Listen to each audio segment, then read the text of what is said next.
ವೀಕ್ಷಕರೇ, ಮಹಾರಾಷ್ಟ್ರದಲ್ಲಿ ಒಂದು ಪುರಾತನವಾದ ಕೋಟೆ ಇದೆ. ಇದು ಎಷ್ಟು ನಿಗೂಢ ಹಾಗೂ ಭಯಖಚಿತವಾದ ಕೋಟೆ ಅಂದ್ರೆ, ಇಂಥ ಒಂದು ಅದ್ಭುತ ದುರ್ಭೇದ್ಯ ಕೋಟೆಯನ್ನ ಅವತ್ತಿನ ಮಟ್ಟಿಗೆ ಯಾವೊಂದು ಆಧುನಿಕ ವ್ಯವಸ್ಥೆ ಕೂಡ ಇರದೆ ಆಗಿನವರು ಕಟ್ಟಿದ್ದೇ ಒಂದು ಪವಾಡ. ಯಾಕೆಂದ್ರೆ ಈ ಕೋಟೆಯನ್ನು ಇವತ್ತು ಇಷ್ಟೆಲ್ಲ ಸುಧಾರಣೆಗಳಿದ್ರೂ ಕೂಡ ಆಧುನಿಕ ಮಾನವ ಇಷ್ಟು ಚಾಕಚಕ್ಯತೆಯಿಂದ ರಚಿಸೋದಿಕ್ಕೆ ಸಾಧ್ಯನೇ ಇಲ್ಲ. ಇದರ ಇಂಜಿನಿಯರ್ಗೊಂದು ಸೆಲ್ಯೂಟ್ ಅನ್ನ ಸಲ್ಲಿಸಲೇಬೇಕು. ಇದು ಮಹಾರಾಷ್ಟ್ರದ ಕಥೆ ಆದ್ರೆ, ಮಧ್ಯಪ್ರದೇಶದಲ್ಲೂ ಕೂಡ ಈ ತರಹದ ಇನ್ನೊಂದು ಕೋಟೆ ಅಲ್ಲಿದೆ. ಇನ್ನು ಇದರ ಕತೆ ಇನ್ನಷ್ಟು ವಿಭಿನ್ನ. ಇದು ಹಗಲೆಲ್ಲ ಕಣ್ಣು ಕಾಣಿಸುತ್ತೆ ಹಾಗೂ ರಾತ್ರಿ ಆದ್ರೆ ನಿಗೂಢವಾಗಿ ಮಾಯವೇ ಆಗಿ ಹೋಗುತ್ತೆ. ಹಗಲಲ್ಲಿ ಈ ಕೋಟೆಗೆ ಹೋಗುವ ದಾರಿನೇ ಕಾಣಿಸೋಲ್ಲ. ನಿಜಕ್ಕೂ ಇಂಥ ಒಂದು ಮಾಯಾಕೋಟೆ ಇದೆಯಾ ಎಂಬ ಸೋಜಿಗವನ್ನ ಇದು ಉಂಟು ಮಾಡುತ್ತೆ. ನೀರಿಲ್ಲದೆ ಬರಡಾದ ಬಿಹಾರದಲ್ಲಿ ಮೌರ್ಯರ ದೊರೆ ರಾಜ ಅಶೋಕ ಕಟ್ಟಿಸಿದಂತಹ ಈ ಒಂದು ಬಾವಿಯಲ್ಲಿ ನೀರು ಹೇಗೆ ಇನ್ನೂ ಕೂಡ ಹರಿಯುತ್ತೆ ಹಾಗೂ ಯಾರಿಗೂ ಕಾಣದ ಹಾಗೆ ಆ ಒಂದು ನೀರಿನ ನೆರೆ ಪ್ರವಾಹ ಹೇಗೆ ಯಾವ ಒತ್ತಡದಿಂದ ಸೃಷ್ಟಿಯಾಗುತ್ತೆ ಎಂಬ ಮುಂತಾದ ರೋಚಕ ಸಂಗತಿಗಳನ್ನ ಇವತ್ತಿನ ಈ ಒಂದು ವಿಡಿಯೋದಲ್ಲಿ ತಿಳಿತಾ ಹೋಗೋಣ ಬನ್ನಿ ವೀಕ್ಷಕರೇ. ಮೊದಲನೇದಾಗಿ ಸಾಮ್ರಾಟ್ ಅಶೋಕ ಕಟ್ಟಿಸಿದ್ದ ಎನ್ನಲಾದಂತಹ ನಿಗೂಢ ಬಾವಿಯ ಬಗ್ಗೆ ನಾವು ತಿಳಿಯೋಣ. ಈಗಿನ ಬಿಹಾರದ ಪಾಟ್ನಾದಲ್ಲಿ 2000 ವರ್ಷಗಳ ಹಿಂದೆ ಚಕ್ರವರ್ತಿ ಅಶೋಕ ಕಟ್ಟಿದಂತಹ ಒಂದು ವಿಸ್ತಾರವಾದ ಬಾವಿ ಇದೆ. ಬಿಹಾರ ಅಂದ್ರೆ ಅದು ಸಮಸ್ಯೆಗಳ ಆಗರ ಅಂತ ಹೇಳಲಾಗುತ್ತೆ. ಬಡತನ, ಹಸಿವು, ಕ್ಷಾಮ ಡಾಮರಗಳಿಗೆ ಹೆಸರಾದಂತಹ ಬಿಹಾರದಲ್ಲಿ ಮಳೆ ಸ್ವಲ್ಪವೇ ಹೆಚ್ಚಾದರೂ ನೆರೆ ಪ್ರವಾಹವೇ ಉಂಟಾಗುತ್ತೆ. ಇನ್ನು ಬಿಸಿಲಾದ್ರೆ ಇಡೀ ಬಿಹಾರವನ್ನೇ ನರಕ ಸದೃಶ ಬೆಂಗಾಡಾಕ್ಸುತ್ತೆ. ಇಂಥ ಹಲವು ಪ್ರಾಕೃತಿಕ ಅಡೆತಡೆಗಳಿರುವಂತಹ ಬಿಹಾರದಲ್ಲಿ ಈ ಬಾವಿಯೊಂದು ಅಪವಾದದ ಹಾಗಿದೆ. ಕಾರಣ ಇಲ್ಲಿ ಎಲ್ಲ ಕಾಲದಲ್ಲೂ ಎಂಥ ದುಸ್ಸಂದರ್ಭದಲ್ಲೂ ಕೂಡ ನೀರು ಸಮೃದ್ಧವಾಗಿರುತ್ತೆ. ವೀಕ್ಷಕರೇ, ಈ ಬಾವಿ ಹಿಂದೊಮ್ಮೆ ಬಿಹಾರದ ಮೂಲಕ ಇಡೀ ಭಾರತವನ್ನ ಹೆಮ್ಮೆಯಿಂದ ಪ್ರತಿನಿಧಿಸಿದ ಮೌರ್ಯರ ಅತ್ಯುನ್ನತ ಕೊಡುಗೆ ಅಂತ ಹೇಳ್ತಾರೆ. ಈ ಮೌರ್ಯ ಸಾಮ್ರಾಜ್ಯದ ಮೊದಲ ಅರಸನಾಗಿ ರಾಜ ಚಂದ್ರಗುಪ್ತ ಮೌರ್ಯ ಸಿಂಹಾಸನವನ್ನ ಅಲಂಕರಿಸ್ತಾನೆ. ಈತನ ಮೊಮ್ಮಗನೇ ಅಶೋಕ. ಅಶೋಕನ ಬಗ್ಗೆಯಂತೂ ನಮ್ಮ ಉಲ್ಲೇಖಗಳಲ್ಲಿ ಅನೇಕ ಕಪೋಲ ಕಲ್ಪಿತ ಹಾಗೂ ರೋಚಕ ಎನಿಸುವಂತಹ ಅತಿರಂಜಿತ ಕಥೆಗಳಿವೆ. ಅಶೋಕ ತಾನು ಪಟ್ಟಕ್ಕೆ ಬರುವ ಸಲುವಾಗಿ ತನ್ನ ಅನೇಕಾರು ಜನ ಸಹೋದರರನ್ನ ವಧಿಸಿ ರಾಜಗದ್ದಿಗೆಯನ್ನ ಏರ್ತಾನೆ. ಅಶೋಕ ಅವರೆಲ್ಲರ ಶವಗಳನ್ನು ಕೂಡ ಈ ಬಾವಿಯಲ್ಲೇ ಹೂತು ಹಾಕಿದ್ದಾನೆಂತ ಅನೇಕರು ನಂಬ್ತಾರೆ. ಈ ಬಾವಿಯೊಳಗೆ ಸುರಂಗ ಮಾರ್ಗಗಳು ಕೂಡ ಇದ್ದು ಇದರಲ್ಲಿ ಒಂದು ಯಾರಿಗೂ ಕಾಣದ ನಿಗೂಢವಾದಂತಹ ದ್ವಾರ ಇದೆಯಂತೆ. ಈ ಬಾವಿಯನ್ನು ಅಶೋಕ ಆಗ ಬಳಕೆಯಲ್ಲಿದ್ದಂತಹ ಹಾಗೂ ಇವತ್ತಿಗೂ ಕೂಡ ನಮಗೆ ತಿಳಿಯದ ಯಾವುದೋ ವಿಶೇಷ ವಿಧಾನವನ್ನು ಅನುಸರಿಸಿ ನಿರ್ಮಿಸಿದ್ದಾನೆಂತ ಹೇಳಲಾಗುತ್ತೆ. ಅದಷ್ಟೇ ಅಲ್ಲ, ಅಶೋಕ ಕಳಿಂಗ ಹಾಗೂ ಮುಂತಾದ ಯುದ್ಧಗಳಿಂದ ಗೆದ್ದು ತಂದ ಎಷ್ಟೋ ಸಂಪತ್ತು ಹಾಗೂ ಗುಪ್ತ ನಿಧಿ ಈ ಬಾವಿಯೊಳಗೆ ಈಗಲೂ ಕೂಡ ಇದೆ ಅಂತ ಜನ ನಂಬ್ತಾರೆ. ವೀಕ್ಷಕರು, ಇವೆಲ್ಲ ಎಷ್ಟು ಸತ್ಯನೋ ಅಥವಾ ಸುಳ್ಳೋ ಗೊತ್ತಿಲ್ಲ. ಆದ್ರೆ ಈ ಬಾವಿಯಲ್ಲಿ ನೀರು ಹೇಗೆ ಸಮೃದ್ಧವಾಗಿ ಹರಿಯುತ್ತೆ ಅಂತ ಈಗಿನ ಇಂಜಿನಿಯರ್ಗೂ ಕೂಡ ತಿಳಿಯದ ಸೋಜಿಗ. ಇನ್ನು ಎರಡನೆಯದ್ದು, ಭೂಮಿಯ ಮೇಲಿರುವ ನಿಗೂಢ ನೀರಿನ ಪ್ರವಾಹದ ಬಗ್ಗೆ ನೀವು ತಿಳ್ಕೋಬೇಕು. ಸಾಮಾನ್ಯವಾಗಿ ನೀರಿನ ಪ್ರವಾಹ ಅಂದ್ರೆ ಅದು ಅಧಿಕ ಮಳೆಯಿಂದ ಉಕ್ಕಿ ಹರಿಯುವ ಜಲಾಶಯಗಳಿಂದಲೂ ಧುಮ್ಮಿಕ್ಕಿ ಹರಿಯುವ ನದಿ, ಸರೋವರ ಹಾಗೂ ಜಲಪಾತಗಳ ಹರಿವಿನಿಂದಲೂ ಸಂಭವಿಸೋದು ನಮಗೆಲ್ಲ ಗೊತ್ತು. ಆದ್ರೆ ನಾವೀಗ ಹೇಳ ಹೊರಟಂತಹ ಈ ನೀರಿನ ಚಿಲಿಮೆಯೊಂದು ಪ್ರವಾಹದೋಪಾದಿಯಲ್ಲಿ ಹರಿತಾ ಇದ್ದು ಇದಕ್ಕೆ ಮಳೆಯಾಗ್ಲಿ, ನದಿ, ಹಳ್ಳ, ಕೊಳ್ಳ, ಜಲಪಾತವಾಗಲಿ ಕಾರಣವಾಗಿ ಇಲ್ಲಿರೋದು ನಾವೆಲ್ಲ ಬೆರಗಾಗಬೇಕಾದಂತಹ ಸಂಗತಿ. ಅನ ಮತ್ತು ಹೊಕ್ಕಿ ಹರಿಯುವಂತಹ ಈ ನೀರಿನ ಚಿಲಿಮೆ ಇರೋದು ಈಗಿನ ಫ್ರಾನ್ಸ್ನ ಬಳಿ. ಇದು ದೊಡ್ಡ ತೆರೆದ ಬಾವಿ ಅಥವಾ ತೆರೆದ ಹಜಾರದಂತಿರುವ ವೃತ್ತಾಕಾರದ ಸ್ಥಳದ ಒಳಗಿನಿಂದ ಈ ನೀರು ಸತತವಾಗಿ ನಿಲ್ಲದೆ ಚೆಲ್ಲುತ್ತಾ ಹೊರಗೆ ಹರಿತಾನೆ ಇರುತ್ತೆ. ಈ ನೀರಿನ ಮೂಲವೇನು, ಇದು ಎಲ್ಲಿಂದ ಹರಿಯುತ್ತೆ, ಎಲ್ಲಿವರೆಗೂ ಹರಿಯುತ್ತೆ ಎಂಬ ಬಗ್ಗೆ ಯಾವ ಉತ್ತರ ಕೂಡ ಇಲ್ಲ. ಕಳೆದ 30 ವರ್ಷಗಳಿಂದಲೂ ಕೂಡ ಈ ನೀರಿನ ಚಲನೆಯ ಬಗ್ಗೆ ಅನೇಕ ಸಂಶೋಧನೆಗಳು ನಡೀತಾನೆ ಇದ್ದಾವೆ. ಒಂದು ವರದಿಯ ಪ್ರಕಾರ ಮಳೆ ಇಲ್ಲದಾಗ ಈ ಬಾವಿಯಿಂದ ಹೊರಗೆ ಹರಿಯುವಂತಹ ನೀರಿನ ಪ್ರಮಾಣ ಸೆಕೆಂಡ್ಗೆ 4000 ಲೀಟರ್. ಅಧಿಕ ಮಳೆ ಬಂದಾಗ ಇದರಿಂದ ಸೆಕೆಂಡ್ಗೆ ಸುಮಾರು 5000 ಲೀಟರ್ಗೂ ಹೆಚ್ಚು ನೀರು ಧುಮ್ಮಿಕ್ಕಿ ಹರಿಯುತ್ತೆ.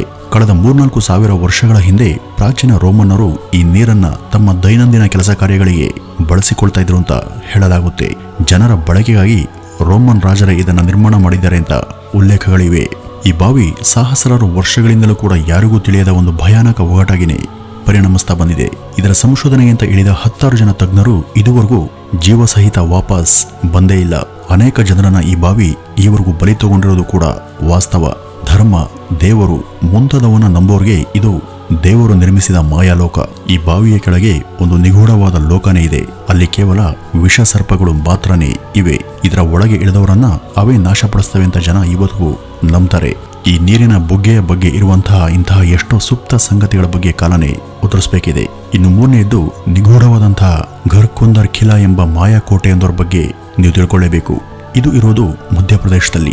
ಮಧ್ಯಪ್ರದೇಶದ ನಿಹಾರಿ ಎಂಬ ಜಿಲ್ಲೆಯ ಟಿಕಾಮ್ಘರ್ ಎಂಬ ಹಳ್ಳಿಯಲ್ಲಿ ಇವತ್ತಿಗೂ ಕೂಡ ಅನಾಮತ್ತಾಗಿ ತಲೆ ಎತ್ತಿ ನಿಂತಿರುವಂತಹ ಈ ಕೋಟೆ 2000 ವರ್ಷಗಳಿಗೂ ಹಳೆಯದು ಅಂತ ಹೇಳಲಾಗುತ್ತಾದ್ರೂ ದಾಖಲೆಗಳ ಪ್ರಕಾರ ಇದನ್ನ ಉತ್ತರ ಭಾರತದ ಕಾಂಗರ್ ಅಥವಾ ಚೆಂಡೆಲ್ಲಾದ ಅರಸರು 13ನೇ ಶತಮಾನದಲ್ಲಿ ಕಟ್ಟಿಸಿದ್ದಾರೆ ಅಂತ ಮಾಹಿತಿ ನಮಗೆ ಚರಿತ್ರೆಯಲ್ಲಿ ಸಿಗುತ್ತೆ. ಭಾರತವನ್ನ ಸುದೀರ್ಘ ಕಾಲ ಆಳದಂತಹ ಮೊಘಲರು ಇಲ್ಲಿನ ಹಿಂದೂ ಸಂಸ್ಕೃತಿ ಹಾಗೂ ಧರ್ಮದ ಸಾಂಕೇತಿಕತೆಗೆ ಯಾವ ಮಟ್ಟಿಗೆ ಹಾನಿ ಮಾಡಿದ್ದಾರೆ ಅಂತ ನಿಮಗೆ ಇದು ತಿಳಿಸುತ್ತೆ. ಅವರು ಧಾರ್ಮಿಕ ಅಸಹಿಷ್ಣುಗಳಾಗಿದ್ದು ಇಲ್ಲಿನ ಅನೇಕ ಹಿಂದೂ ಸ್ಮಾರಕ ಹಾಗೂ ಕಟ್ಟಡಗಳನ್ನ ನಾಶ ಮಾಡಿದ್ದರ ಬಗ್ಗೆ ನಾವು ಅನೇಕ ಕಡೆ ಓದಿ ತಿಳಿದಿದ್ದೇವೆ. ಅಂತಹ ಒಂದು ಕರಾಳತೆಗೆ ಈ ಒಂದು ಕೋಟೆ ಮತ್ತದರ ಅವಶೇಷ ಸಾಕ್ಷಿಯಾಗಿದೆ. ಕ್ರಿಸ್ತಶಕ 10ರಿಂದ 16ನೇ ಶತಮಾನದವರೆಗೂ ಕೋಟೆಯ ಸುತ್ತ ಅನೇಕ ಹಿಂದೂ ಮುಸಲ್ಮಾನ್ ಅರಸರ ನಡುವೆ ನಡೆದಂತಹ ಯುದ್ಧಗಳಿಗೆ ಈ ಒಂದು ಕೋಟೆ ಮೂಕ ಸಾಕ್ಷಿಯಾಗಿ ನಿಂತಿದೆ. ಒಮ್ಮೆ ಮೊಹಮ್ಮದ್ ಬಿನ್ ತುಗ್ಲಕ್ ಎಂಬ ಅರಸನ ಕಣ್ಣು ಈ ಕೋಟೆ ಮೇಲೆ ಬೀಳುತ್ತೆ. ಆಗ ಇಲ್ಲಿ ಹಿಂದೂ ಅರಸನಾದಂಥ ರಾಜಮಾನ್ ಸಿಂಗ್ ತೇಜ್ ಆಳ್ವಿಕೆಯನ್ನ ನಡೆಸ್ತಾ ಇದ್ರು. ಅವರಿಗೆ ಒಬ್ಬ ಅಂದವಾದ ಮಗಳಿದ್ಲು. ಈಕೆಯ ಮೇಲೆ ಕಣ್ಣನ್ನು ಹಾಕಂತಹ ತುಗ್ಲಕ್ ಅವಳನ್ನ ಮದುವೆ ಆಗುವುದಾಗಿ ನಿಶ್ಚಯಿಸಿ ರಾಜನ ಬಳಿ ಬಂದು ನಿವೇದಿಸಿಕೊಂಡಾಗ ರಾಜ ಅದಕ್ಕೆ ಒಪ್ಪಲಿಲ್ಲ. ಇದರಿಂದ ಕೆರಳಿದ ತುಗ್ಲಕ್ ತನ್ನ ಸೇನೆಯೊಂದಿಗೆ ಘರ್ಕುಂದರ್ ಕೋಟೆಯ ಮೇಲೆ ದಾಳಿಯನ್ನ ಮಾಡ್ತಾನೆ. ನಂತರ ಅಲ್ಲಿ ಅನೇಕ ಸಾವು ನೋವುಗಳು ಉಂಟಾಗಿ ಅಲ್ಲೊಂದು ಭೀಕರ ರಕ್ತಪಾತನೆ ಜರುಗೋಗುತ್ತೆ. ಇಷ್ಟೆಲ್ಲ ಆಗಿದ್ದು ನನ್ನಿಂದಾಗಿನೇ ಎಂಬ ಹತಾಶ ಭಾವನೆಗೆ ಸಿಲುಕಿದಂತಹ ರಾಜ ಮಾನ್ಸಿಂಗ್ಳ ಮಗಳು ಈ ಕೋಟೆ ಮೇಲಿಂದ ಬಿದ್ದು ದುರ್ಮರಣಕ್ಕೆ ಈಡಾಗ್ತಾಳೆ. ಆಗಿನಿಂದನೂ ಕೂಡ ಈ ಒಂದು ಕೋಟೆ ಅಜ್ಞಾತವಾಗಿ ಯಾವುದೇ ವಾರಸುದಾರರಿಲ್ಲದೆ ಅನಾಥವಾಗಿ ಉಳಿದೋಯ್ತು. ವಿಚಿತ್ರ ಅಂದ್ರೆ ಈ ಕೋಟೆ ಈಗಲೂ ಕೂಡ ಭಯಜನಕವಾಗಿ ಪರಿಣಮಿಸ್ತಾ ಇದ್ದು ದೂರದಿಂದ ಸುಸ್ಪಷ್ಟವಾಗಿ ಗೋಚರಿಸುವಂತ ಈ ಒಂದು ಕೋಟೆ ಅದನ್ನ ಹುಡುಕಿ ಹೊರಡೋರಿಗೆ ಸಿಗೋದೇ ಇಲ್ಲ. ಇದು ರಾತ್ರಿಯ ವೇಳೆಯಲ್ಲಿ ಕಾಣೋದೇ ಇಲ್ಲ ಅಂತ ಅದರ ಸುತ್ತ ವಾಸಿಸುವ ಅನೇಕರು ಈಗಲೂ ಕೂಡ ಹೇಳ್ತಾರೆ. ಇನ್ನೇನು ಕೋಟೆ ಸಿಕ್ಕೇ ಬಿಡ್ತು ಅಂತ ಹೆಜ್ಜೆ ಹಾಕುವಾಗಲೇ ದಾರಿ ಮರೆಯಾಗುತ್ತೆ. ಕಣ್ಣ ಮುಂದೆ ಇದ್ದ ಕೋಟೆ ದೂರವಾಗುತ್ತೆ. ಈ ಕೋಟೆ ಇಲ್ಲಿ ವಾಸವಿದ್ದ ಹಾಗೂ ಇಲ್ಲಿ ಹೋರಾಡಿ ಸತ್ತಂತಹ ಅನೇಕ ಆತ್ಮಗಳಿಂದ ಆವರಿಸಲ್ಪಟ್ಟಿದೆ ಅಂತ ಜನ ಈಗಲೂ ಕೂಡ ನಂಬ್ತಾರೆ. ಈ ಕೋಟೆ ಒಳಗೆ ಆಗಿನ ರಾಜರ ಬಂಗಾರದ ಖಜಾನೆಗಳು ಅವಶೇಷಗಳು ಕೂಡ ಇರುವ ಬಗ್ಗೆ ಭ್ರಾಂತಿಗೊಂಡಂತ ಜನ ಈಗಲೂ ಕೂಡ ರಹಸ್ಯವಾಗಿ ಇಲ್ಲಿಗೆ ಹೋಗಿ ಏನೋ ಮಹತ್ತರವಾದುದು ತಮಗೆ ಸಿಗುತ್ತೆ ಅಂತ ಆಲೋಚಿಸಿ ಅಲ್ಲಲ್ಲಿ ಅಗದು ಕೋಟೆಯ ಒಳಾಂಗಣವನ್ನೆಲ್ಲ ಹಾಳು ಮಾಡಿದ್ದಾರೆ. ಇಲ್ಲಿ ಯಾರಿಗೆ ಏನ್ ಸಿಕ್ತೋ ಗೊತ್ತಿಲ್ಲ, ಆದರೆ ತಮ್ಮದೇ ದೇಶದ ಐತಿಹಾಸಿಕ ಸಂಪತ್ತಿನ ಮಹತ್ವವನ್ನು ಅರಿಯದೆ ಅದನ್ನು ಸಂರಕ್ಷಿಸುವ ಬದಲು ಅದನ್ನು ತಾವೇ ನಾಶ ಮಾಡಲು ನಿಂತ ಈ ಅಜ್ಞಾನಿಗಳಿಗೆ ಏನನ್ನ ಹೇಳೋದು? ಈ ರೀತಿಯಾಗಿ ಈ ಕುಂದರ್ಘರ್ ಕಿಲ್ಲಾ ಅನೇಕ ಶತಮಾನಗಳಿಂದ ಅಚ್ಚರಿ ಹಾಗೂ ನಿಗೂಢತೆಯ ಸಂಕೇತವಾಗಿ ಪರಿಗಣಿಸಲ್ಪಟ್ಟಿದೆ. ಇನ್ನು ಕೊನೆಯದಾಗಿ ಕಲಾವತಿ ಅಂತ ಕರೆಯಲ್ಪಡುವಂತಹ ಸುಂದರ ಹಾಗೂ ಅಷ್ಟೇ ಭಯಾನಕವೂ ಆದಂತಹ ಒಂದು ದುರ್ಗಮ ಕೋಟೆಯ ಬಗ್ಗೆ ತಿಳಿಯೋಣ. ಇದು ಇರೋದು ಮಹಾರಾಷ್ಟ್ರದಲ್ಲಿ. ಇದು ಶಿಖರದ ಮೇಲೆಯೇ ಕಡೆದು ನಿರ್ಮಿಸಲಾದಂತಹ ಕೋಟೆ. ಈ ಶಿಖರ ಹಲವು ಸಂಗತಿಗಳ ಆಧಾರದಲ್ಲಿ ಬಹಳ ವಿಚಿತ್ರ ಹಾಗೂ ಭಯಜನಕವಾದುದು. ಈ ಕೋಟೆಯಲ್ಲಿರುವಂತಹ ಸ್ಥಳವನ್ನು ಹಿಂದೊಮ್ಮೆ ಪ್ರಬಲಗಢ್ ಅಂತನೂ ಕರೆಯಲಾಗ್ತಾ ಇತ್ತು. ಸಾವಿರಾರು ವರ್ಷಗಳ ಇತಿಹಾಸ ಇರುವ ಇದು ಅನೇಕ ರಹಸ್ಯಗಳನ್ನ ತನ್ನೊಡಲಲ್ಲಿ ಇಟ್ಕೊಂಡಿದೆ. ಈ ಕೋಟೆ ಒಳಗೆ ವಿಚಿತ್ರವಾದ ಅಶರೀರ ಧ್ವನಿಗಳು, ಸಂಗೀತದ ಸದ್ದು, ನೃತ್ಯ ನಾಟಕದ ಸದ್ದು ಇವತ್ತಿಗೂ ಅನೇಕರಿಗೆ ಕೇಳ್ಬರುತ್ತೆ ಅಂತ ಹೇಳಲಾಗುತ್ತೆ. ಇದ್ರ ಹಿಂದೆ ಒಂದು ರೋಚಕವಾದ ನಾಗವಲ್ಲಿ ಕಥೆ ಇದೆ. ಈ ಬೆಟ್ಟದ ಮೇಲೆ ನೃತ್ಯಕಾರ ದಂಪತಿಗಳು ವಾಸವಿದ್ದು ಅನೇಕ ಹಬ್ಬದ ಆಚರಣೆಗಳಲ್ಲಿ ಅವರು ನೃತ್ಯವನ್ನ ಮಾಡ್ತಾ ಸಂಗೀತ ಹಾಡ್ತಾ ಜನರನ್ನ ರಂಜಿಸ್ತಾ ಇದ್ರು. ಪ್ರಬಲಗಢದ ಅರಸನಿಗೆ ಈ ಒಂದು ವಿಷಯ ಗೊತ್ತಾಗಿ ಈ ಇಬ್ಬರನ್ನೂ ಕೂಡ ತನ್ನ ಅರಮನೆಗೆ ನಾಟ್ಯವಾಡೋದಕ್ಕೆ ಕರೆಸ್ಕೊಳ್ತಾನೆ.